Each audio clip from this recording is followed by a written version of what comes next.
जीवन हमें एक मौका देता है, इसलिए जब भी सही कॉलेज चुनने का समय आए तो सिर्फ मंगलायतन यूनिवर्सिटी आपके बेहतरीन भविष्य और सर्वांगीण विकास के लिए। बड़ी खबर बिहार से आ रही है, जहां पर ओवैसी की पार्टी एआईएमआईएम के नेता अख्तरुल ईमान ने प्रधानमंत्री नरेंद्र मोदी को लेकर एक विवादित बयान दिया है। मुसलमानों के खून से प्रधानमंत्री नरेंद्र मोदी होली खेलना चाहते हैं, ये कहना है ओवैसी की पार्टी के नेता का। बयान विवादित था, लिहाजा बवाल तो तय था ही, बवाल हुआ भी, मगर क्या हुआ, कैसे हुआ, सब समझाएंगे। पहले पूरी खबर सुनिए। दरअसल 14 अप्रैल सोमवार को बिहार के किशनगंज में वक्फ संशोधन कानून के खिलाफ अलग अलग राजनीतिक और धार्मिक संगठन एकजुट हुए। विरोध दर्ज कराया गया, मगर तभी एआईएमआईएम के प्रदेश अध्यक्ष और विधायक अख्तरुल ईमान ने मंच से कुछ ऐसा बोल दिया कि विवाद खड़ा हो गया। अख्तरुल ईमान ने सीधा प्रधानमंत्री नरेंद्र मोदी पर तीखा और भड़काऊ बयान दे डाला। अपने भाषण में ओवैसी की पार्टी के नेता ने कहा कि मुसलमानों के खून से प्रधानमंत्री नरेंद्र मोदी होली खेलना चाहते हैं।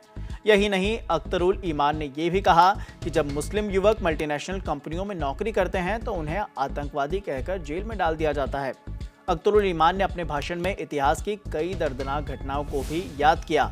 कहा, बाबरी विध्वंस, गोधरा कांड और बिल्किस बानो केस का हवाला देते हुए कि बीजेपी ने बाबरी मस्जिद गिराकर 288 सीटें जीत ली और अब उन्हें लगता है कि विकास से नहीं बल्कि सांप्रदायिक नफरत फैलाकर ही जीता जा सकता है। सभा के बाद सैकड़ों लोगों ने मिलकर एक विरोध मार्च निकाला।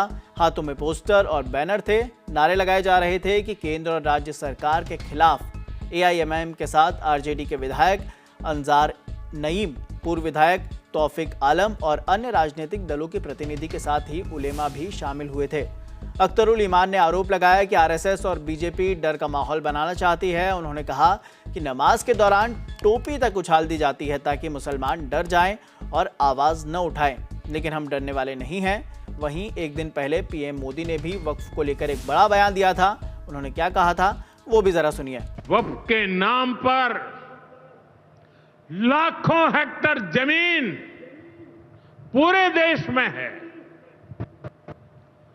इस जमीन, इस प्रॉपर्टी से गरीब का, बेसहारा महिलाओं बच्चों का भला होना चाहिए था।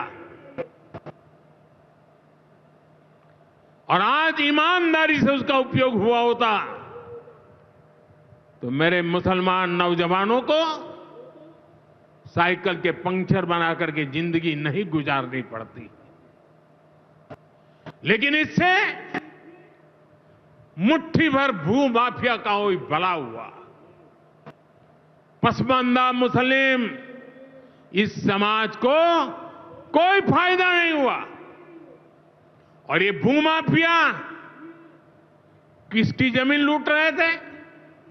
ये दलित की जमीन लूट रहे थे, पिछड़ों की जमीन लूट रहे थे, आदिवासी की जमीन लूट रहे थे, विधवा महिलाओं की संपत्ति लूट रहे थे।